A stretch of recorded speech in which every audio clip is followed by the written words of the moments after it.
ಸ್ಥಾಪಿತವಾದ ಭಾರತದ ಸಂವಿಧಾನದ ವಿಷಯದಲ್ಲಿ ನಿಜವಾದ ಶ್ರದ್ಧೆ ಮತ್ತು ನಿಷ್ಠೆಯನ್ನು ಹೊಂದಿರುತ್ತೇನೆಂದು ನಾನು ಭಾರತದ ಸಾರ್ವಭೌಮತ್ವವನ್ನು ಮತ್ತು ಅಖಂಡತೆಯನ್ನು ಎತ್ತಿ ಹಿಡಿಯುತ್ತೇನೆಂದು ಕರ್ನಾಟಕ ರಾಜ್ಯದ ಮುಖ್ಯಮಂತ್ರಿಯಾಗಿ ನನ್ನ ಕರ್ತವ್ಯಗಳನ್ನು ಶ್ರದ್ಧಾಪೂರ್ವಕವಾಗಿ ಮತ್ತು ಅಂತಃಕರಣಪೂರ್ವಕವಾಗಿ ನಿರ್ವಹಿಸುತ್ತೇನೆಂದು ಮತ್ತು ಭಯ ಅಥವಾ ಪಕ್ಷಪಾತವಿಲ್ಲದೆ ರಾಗದ್ವೇಷವಿಲ್ಲದೆ ಎಲ್ಲ ಬಗೆಯ ಜನರಿಗೆ ಸಂವಿಧಾನಕ್ಕೆ ಮತ್ತು ಕಾನೂನಿಗೆ ಅನುಸಾರವಾಗಿ ನ್ಯಾಯವಾದುದನ್ನು ಮಾಡುತ್ತೇನೆಂದು ಶ್ರದ್ಧಾಪೂರ್ವಕವಾಗಿ ಸತ್ಯದ ಹೆಸರಿನಲ್ಲಿ ಪ್ರಮಾಣ ಮಾಡುತ್ತೇನೆ.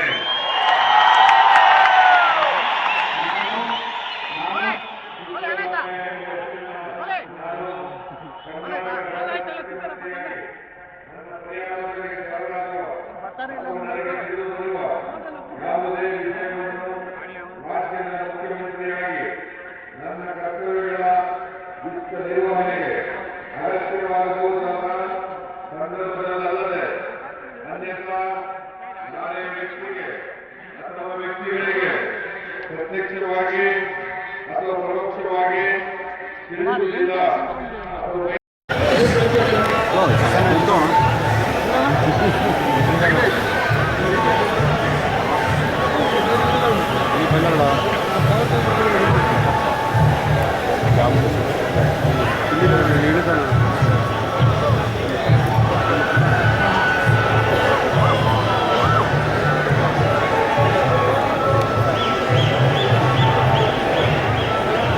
ಪೊಲೀಸರು ನೋಡ್ಕೊಡ್ರಿ, ಆ ಕಡೆ ಯಾರು ಬರ್ತಾರೆ ಸೆಕ್ಯೂರಿಟಿ ಬಿಡಬೇಡಿ.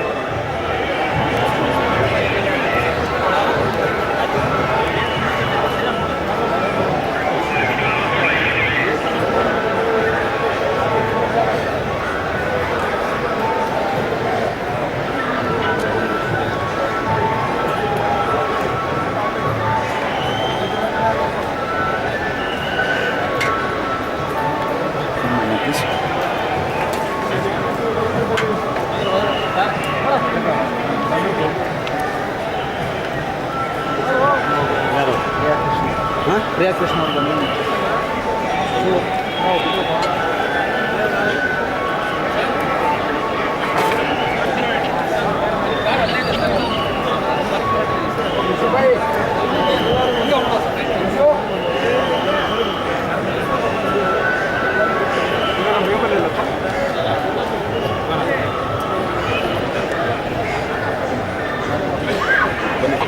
It's a very deserved change. More than the, I would say that Congress has won, otherwise it is the loss of the BJP. It's a lesson to both all the parties concerned to behave. I hope the Chief Minister will stand up.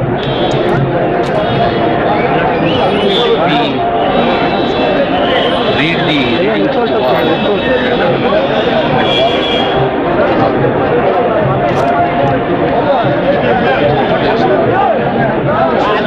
What the changes can Siddaramaiah bring?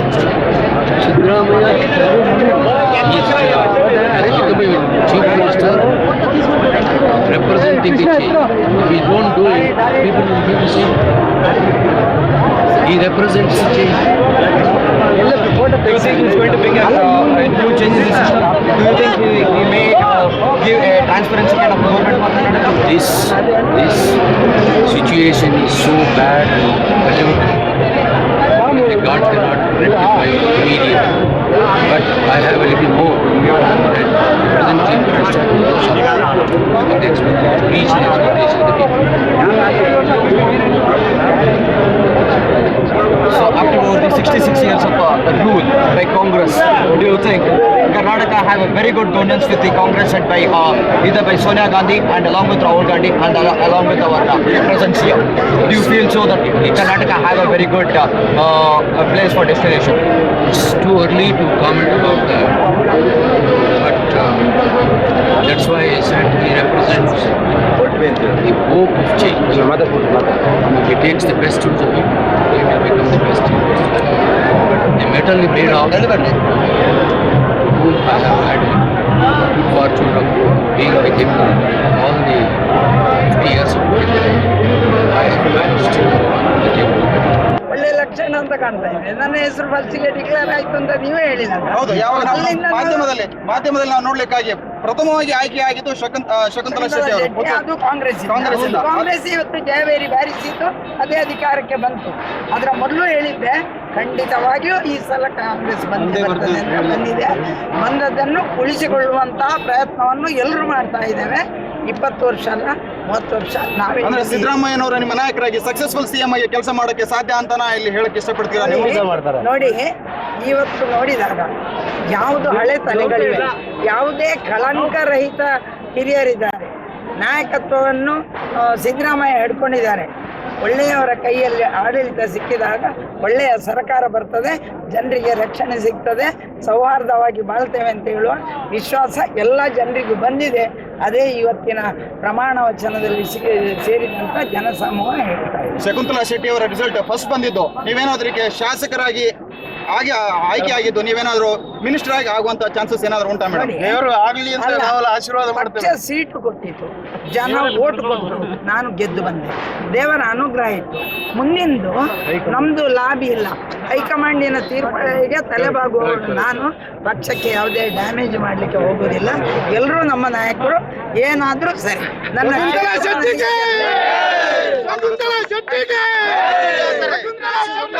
ನಮ್ಮೊಂದಿಗೆ ಇದ್ದಾರೆ ಹಿರಿಯೂರಿನ ಶಾಸಕರಾದಂತ D Sudhakar ಅವರು.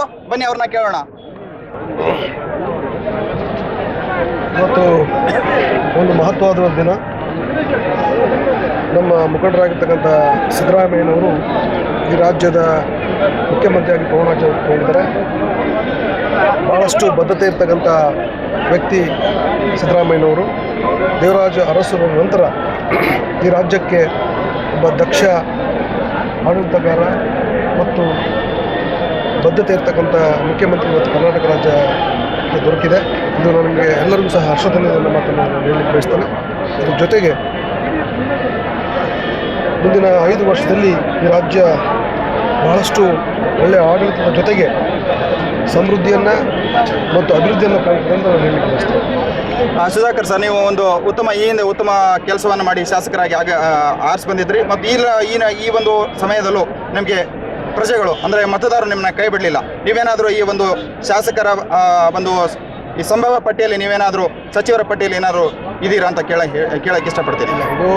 ಇದು ಸಾಮಾನ್ಯ ಮುಖ್ಯಮಂತ್ರಿಗಳಿಗೆ ಮತ್ತು ಕಾಂಗ್ರೆಸ್ ಪಕ್ಷದ high command ಇರತಕ್ಕಂಥ ವಿಚಾರ. ಇದು ನನ್ನ ಹಂತದಲ್ಲಿ ಅದು ಅವ್ರ ತೀರ್ಮಾನ. ಅಂದರೆ ಈ ಒಂದು ಸಿದ್ದರಾಮಯ್ಯನವರ ಸರ್ಕಾರ ಸಕ್ಸಸ್ಫುಲ್ ಸರ್ಕಾರ ಆಗುತ್ತಾ ಅಂತ ನಿಮ್ಮ ಆಸೆ ಏನಿದೆ, ನಿಮ್ಮ ಮನದಲ್ಲಿ ಏನೋ ಒಂದು ಮಾತಿದೆ, ಅದನ್ನು ಹೇಳಕ್ಕೆ ಹೇಳಿದ್ದೀರಾ. ಖಂಡಿತವಾಗ್ಲೂ ಇದು ಒಂದು ಸಕ್ಸಸ್. ಖಂಡಿತವಾಗ್ಲೂ 5 ವರ್ಷದ ಸಾಧನೆ. ಈ ಒಂದು ಹಿಂದಿನ ಒಂದು ಸಾಧನೆಯನ್ನು ನೋಡಿದ್ರೆ, ಹಿಂದೆ ಸರ್ಕಾರಗಳು ಮಾಡಿದ ಒಂದು ಸಾಧನೆಗಳನ್ನು ನೋಡಿದ್ರೆ ಅದನ್ನೆಲ್ಲ ಮೆಟ್ಟಿನಿಂತು ಒಳ್ಳೆ ಕೆಲಸವನ್ನು ಮಾಡುವಂಥ ಕಾರ್ಯಗತವಾದಂಥ ಕೆಲಸವನ್ನು ಸಿದ್ದರಾಮಯ್ಯವರು ಮಾಡ್ತಾರಾ ಅಂತ ನಿಮ್ಮ ಮನದಲ್ಲಿ ಏನಾದರೂ ಇದೆಯಾ ಸರ್? ಖಂಡಿತ. ಈಗ ಅವ್ರ ಹಿಂದೆ ದಾಖಲೆ ಇದೆ. ಅವ್ರ ಹಿಂದೆ ಫೈನಾನ್ಸ್ ಮಿನಿಸ್ಟರ್ ಆಗಿದ್ದಾಗಿರ್ಬೋದು, ಅವ್ರು ಏನೇನು ಖಾತೆ ನಿಭಾಯಿಸಿದ್ದಾರೆ ಅದನ್ನು ಭಾಳ ಅತ್ಯುತ್ತಮವಾಗಿ ನಿಭಾಯಿಸಿರ್ತಕ್ಕಂಥ ಉದಾಹರಣೆಗಳು ನಮ್ಮ ಮುಂದೆ ಇದೆ. ಅದರಿಂದ ಅವರು 100ಕ್ಕೆ 100ರಷ್ಟು ದಕ್ಷ ಆಡಳಿತ ಕೊಡೋದ್ರಲ್ಲಿ ಮತ್ತು ಒಂದು ಈ ರಾಜ್ಯಕ್ಕೆ ಶಾಂತಿ ಅಂತ ಕೊಡೋದ್ರಲ್ಲಿ ಎರಡೇ ಮಾತು. Thank you sir. ಕರ್ನಾಟಕ ರಾಜ್ಯದ ನೂತನ ಮುಖ್ಯಮಂತ್ರಿಯಾಗಿ ಒಬ್ಬ ಹುಟ್ಟ ಹೋರಾಟಗಾರ ಇವತ್ತು ಅಧಿಕಾರವನ್ನು ಸ್ವೀಕಾರ ಮಾಡಿದ್ದಾರೆ. ಅಕ್ಷಯ ತಿಥಿ ದಿನ. ಈ ರಾಜ್ಯ ಸುಭಿಕ್ಷ ಆಗಬೇಕು. ಜನ ನಮ್ಮ ಮೇಲೆ ಅಪಾರವಾದಂಥ ಪ್ರೀತಿ, ವಿಶ್ವಾಸ, ನಂಬಿಕೆಯನ್ನು ಇಟ್ಟು ಇವತ್ತು ಜನ ಒಂದೇ ಪಕ್ಷಕ್ಕೆ, ಒಂದು ರಾಷ್ಟ್ರೀಯ ಪಕ್ಷಕ್ಕೆ ಅಧಿಕಾರವನ್ನು ಕೊಟ್ಟಿದ್ದಾರೆ. ಆ ಜನರ ಆಸೆ ಆಶೋತ್ತರವನ್ನು ನಾವು ಈಡೇರಿಸುವಂಥ ಕೆಲಸವನ್ನು ಒಗ್ಗಟ್ಟಿನಿಂದ ನಾವು ಮಾಡ್ತೇವೆ. ಈ ರಾಜ್ಯ ಏನು ಕಳೆದೋಗಿದೆ, ಅಂತಾರಾಷ್ಟ್ರೀಯ ಭೂಪಟದಲ್ಲಿ ಕರ್ನಾಟಕ ರಾಜ್ಯ ಮತ್ತು ಬೆಂಗಳೂರು BJP ಅಳಿಸ್ಬಿಟ್ಟಿದ್ದಾರೆ. ಅದನ್ನು ಮತ್ತೆ ಮರುಸ್ಥಾಪನೆ ಮಾಡೋಕ್ಕೆ, ಹೊಸ ಚಿತ್ರವನ್ನು ಬರಲಿಕ್ಕೆ, ಅಭಿವೃದ್ಧಿಶೀಲ ರಾಷ್ಟ್ರವನ್ನಾಗಿ ಭಾರತದಲ್ಲಿ ಕರ್ನಾಟಕವನ್ನು ತೋರಿಸಲಿಕ್ಕೆ ನಾವೊಂದು ಪ್ರಾಮಾಣಿಕವಾದ ಪ್ರಯತ್ನವನ್ನು ಮಾಡ್ತೀವಿ. ನಿಮ್ಮೆಲ್ಲರ ಸಹಕಾರ ಅದಕ್ಕಿರಲಿ. ಎಲ್ಲ ಜನತೆ ಕೂಡ ನಮಗೆ ಅವಕಾಶ ಕೊಟ್ಟದಕ್ಕೆ ಅವರೆಲ್ಲರೂ ಕೂಡ ನಾನು ಅಭಿನಂದಿಸ್ತೇನೆ.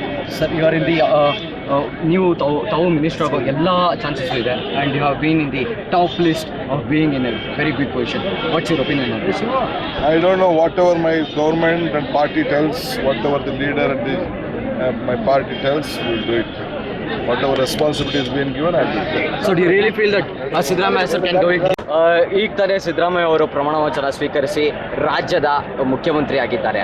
ಇಂಥ ಒಂದು ಸಂದರ್ಭದಲ್ಲಿ ತಾವೇನು ಹೇಳಕ್ಕೆ ಇಷ್ಟಪಡ್ತೀರಾ? ನೋಡಿ, ಇದೊಂದು ಐತಿಹಾಸಿಕ ಅಪರೂಪವ ಸ್ವಯಂ ಪ್ರೇರಣೆಯಿಂದ ಲಕ್ಷಾವಧಿ ಜನ ಬಂದು ಇವತ್ತು ಈ ಶಪಥವಿಧಿ ಕಾರ್ಯಕ್ರಮದಲ್ಲಿ ಭಾಗವಹಿಸಿದ್ದಾರೆ. ಇದರಿಂದ ಮುಖ್ಯಮಂತ್ರಿಗಳ ಸರ್ಕಾರದ ನಮ್ಮೆಲ್ಲರ ಜವಾಬ್ದಾರಿ ಹೆಚ್ಚಾಗಿದೆ. ನಾಡಿನ ಜನ ವಿಶ್ವಾಸ ಇಟ್ಟಿದ್ದಾರೆ, ಆ ವಿಶ್ವಾಸಕ್ಕೆ ಪಾತ್ರ ಆಗಬೇಕಾಗಿದೆ. ನನ್ನ ವಿಶ್ವಾಸದೇ ಸಿದ್ದರಾಮಯ್ಯ ಅವರಿದ್ದ ಅನುಭವ ಮತ್ತು ಮಂತ್ರಿಮಂಡಲದಲ್ಲಿ ಮುಂದೆ ಬರುವ ನಾಯಕರ ಅನುಭವದ ಸಹಾಯದಿಂದ ಒಂದು ಒಳ್ಳೆಯ ಆಡಳಿತ ಕರ್ನಾಟಕ ಸಿಗ್ತದೆ. ಭ್ರಷ್ಟಾಚಾರದಿಂದ ಲೂಟಿ ಮಾಡಿದ ಬಿಜೆಪಿಗೆ ತಿರಸ್ಕರಿಸಿ ನಮ್ಮಲ್ಲಿ ವಿಶ್ವಾಸ ಇಟ್ಟಿದ್ದಾರೆ. ಹಾಗಾಗಿ ಒಳ್ಳೆಯ ಆಡಳಿತ ಕೊಡಬೇಕಾಗಿದೆ, ಭ್ರಷ್ಟಾಚಾರ ರಹಿತ ಸರ್ಕಾರ ನಡೆಸಬೇಕಾಗಿದೆ, ಬಡವರ್ಗ ಇದನ್ನು ಸರ್ಕಾರದ ಭಾವಿಸಬೇಕಾಗಿದೆ. ದಲಿತರಿರ್ಬೋದು, ಹಿಂದೂ ಜನಾಂಗ ಇರ್ಬೋದು, ಅಲ್ಪಸಂಖ್ಯಾತರಿರ್ಬೋದು, ಇವರು ನೆಮ್ಮದಿ ಕಳ್ಕೊಂಡಿದ್ರು ಬಿಜೆಪಿ ಸರ್ಕಾರದಲ್ಲಿ. ಪುನಃ ವಿಶ್ವಾಸ ನಾವು ಅವ್ರಿಗೆ ತರಬೇಕಾಗಿದೆ. ಒಂದು ಕಡೆ ರಾಜ್ಯದ ಅಭಿವೃದ್ಧಿ ಆಗಬೇಕಾಗಿದೆ, ಮತ್ತೊಂದು ಕಡೆ ಬಡವರ, ರೈತರು, ದಲಿತರ ಅವ್ರ ಸಮಸ್ಯೆಗೆ ಒಂದು ಪರಿಹಾರ ಕಂಡು ಹಿಡಬೇಕಾಗಿದೆ. ಹಣಕಾಸಿನ ಪರಿಸ್ಥಿತಿ ಸರಿ ಇಲ್ಲ, ಅದು ಸುಧಾರಿಸಬೇಕಾಗಿದೆ. ನನ್ನ ವಿಶ್ವಾಸದೇ ಸಿದ್ದರಾಮಯ್ಯ ಒಂದು ಅನುಭವಿ ನಾಯಕರು, ಅವ್ರ ನಾಯಕತ್ವದಲ್ಲಿ ಖಂಡಿತವಾಗಿ ಒಂದು ಒಳ್ಳೆ ಆದರ್ಶವಾದ ಸರ್ಕಾರ ಕರ್ನಾಟಕಕ್ಕೆ ಸಿಗ್ತದೆ. ಜನ ಏನು ವಿಶ್ವಾಸ ಇಟ್ಟಿದ್ದಾರೆ, ಆ ವಿಶ್ವಾಸಕ್ಕೆ ನಾವೆಲ್ಲರೂ ಪಾತ್ರ ಆಗ್ತೇವೆ. ಎಲ್ಲೋ ಒಂದು ಕಡೆ ಮಾಧ್ಯಮದಲ್ಲಿ ಹಾಗೂ ರಾಜಕೀಯ ವಲಯದಲ್ಲಿ ಒಂದು ಸುದ್ದಿ ಇದೆ, ತಾವು ಈ ಸಲ ಸಂಪುಟ ರಚನೆಯಲ್ಲಿ ತಮ್ಮ ಹೆಸರು ಇದೆ. ಸೊ ಇದರ ಬಗ್ಗೆ ತಮ್ಮ ಅನಿಸಿಕೆ? ನನಗೇನು ಗೊತ್ತಿಲ್ಲ. ಸರ್ಕಾರ ಕೊಡ್ತಾರೆ ಇವತ್ತಿನ ತನಕ ನಾನು ಇವತ್ತಿನ ತನಕ ನಾನು ಮಂತ್ರಿ ಸ್ಥಾನಕ್ಕೆ ಪೈಪೋಟಿ ಯಾವಾಗಲೂ ಮಾಡಿಲ್ಲ. ಕಾಂಗ್ರೆಸ್ ಸರ್ಕಾರಕ್ಕೆ ಒಂದು ಬಹುಮತ ಬರ್ತದೆ, ಸಿದ್ದರಾಮಯ್ಯ ಮುಖ್ಯಮಂತ್ರಿ ಆಗ್ತಾರೆ ಅಂತ ಒಂದು ಭವಿಷ್ಯವನ್ನು ನೀಡಿದ್ರಿ. ಇದ್ರ ಬಗ್ಗೆ ಏನು ಹೇಳಕ್ಕೆ ಇಷ್ಟಪಡ್ತೀರಾ? ಅದು ಸತ್ಯ ಆಗಿದೆ ಅಂತ ಅನ್ನೋದೊಂದು ಸಂತೋಷ ಆಗ್ತದೆ. ಕ್ರಮ ಸಂಖ್ಯೆ 1.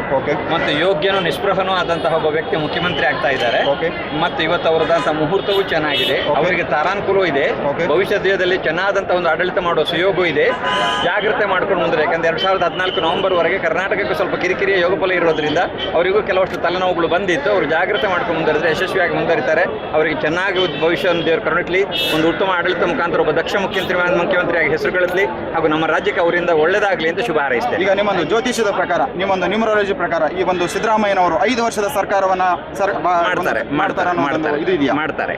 ಯಾವ್ದಾದ್ರು ಈ ನಡುವೆ ನೀವು ಈ ಹಿಂದನೂ ಹೇಳಿದ್ರಿ ಸರ್ಕಾರದಿಂದ ಇವರು ಒಂದು ಸಿದ್ದರಾಮಯ್ಯನವರು ಮುಖ್ಯಮಂತ್ರಿ ಆಗ್ತಾರೆ ಅಂತ, ಈಗಲೂ ಸಹ ಹೇಳಿದಿರಾ ಇವರು 5 ವರ್ಷವನ್ನ ಸಂಪೂರ್ಣವಾಗಿ ಪೂರ್ಣಗೊಳಿಸ್ತಾರೆ ಅಂತ. ಇದಕ್ಕೆ ಏನಾದರೂ ಅಡ್ಡಿ ಆತಂಕಗಳು ಮಧ್ಯಂತರದಲ್ಲಿ ಬರುತ್ತೆ? 2014 ನವೆಂಬರ್ ವರೆಗೆ ಆಗಾಗ ಕೆಲವಷ್ಟು ತಲೆನೋವುಗಳು ಬರ್ತವೆ. ಅವರು ವಿವೇಕಯುತವಾದಂತಹ ಹೆಜ್ಜೆ ಇಡಬೇಕು, ಎಲ್ಲರನ್ನು ಸಂಭಾಳಿಸಿಕೊಂಡು ಹೋಗಬೇಕು. ಯಾರು ಸ್ವಲ್ಪ ನಿಷ್ಠುರವಾದಿ, ಅದರಲ್ಲಿ ಸ್ವಲ್ಪ ಶುಗರ್ ಕೋಟೆಡ್ ಮಾತನಾಡೋದಕ್ಕೆ ಸ್ವಲ್ಪ ಅಭ್ಯಾಸ ಮಾಡಬೇಕು ಅವರು, ಅದರಿಂದಾಗಿ ಅವ್ರಿಗೆ ಪ್ರಯೋಜನ ಆಗುತ್ತೆ. ಅವರು ಕರ್ಕಾಟಕ ಲಗ್ನದಲ್ಲಿ ಇವತ್ತು ಓತು ತಗೊಂಡಿದ್ದಾರೆ. ಏಕಾದಶಿಯಲ್ಲಿ ಗುರು ಬಲಿಷ್ಠನಾಗಿದ್ದಾನೆ. ದಶಮ ಕೇಂದ್ರದಲ್ಲಿ ರಾಜಕಾರಣಕಾರಕ ರವಿ ಉಚ್ಚನಾಗಿದ್ದಾನೆ. ಒಳ್ಳೆಯ ಮುಹೂರ್ತದಲ್ಲಿ ಅವರು ಪದವಿ ಸ್ವೀಕಾರ ಮಾಡಿದ್ದಾರೆ. ಒಳ್ಳೇದಾಗ್ತದೆ ಅವರಿಗೆ, ಕರ್ನಾಟಕಕ್ಕೂ ಒಳ್ಳೇದಾಗುತ್ತೆ, ಕರ್ನಾಟಕಕ್ಕೂ ಅವರಿಗೂ ಹಿರಿಯ ಒಟ್ಟು 6.5 ಕೋಟಿ ಜನಕ್ಕೂ ಒಳ್ಳೇದಾಗ್ತದೆ, ಭಾರತಕ್ಕೂ ಒಳ್ಳೇದಾಗುತ್ತೆ.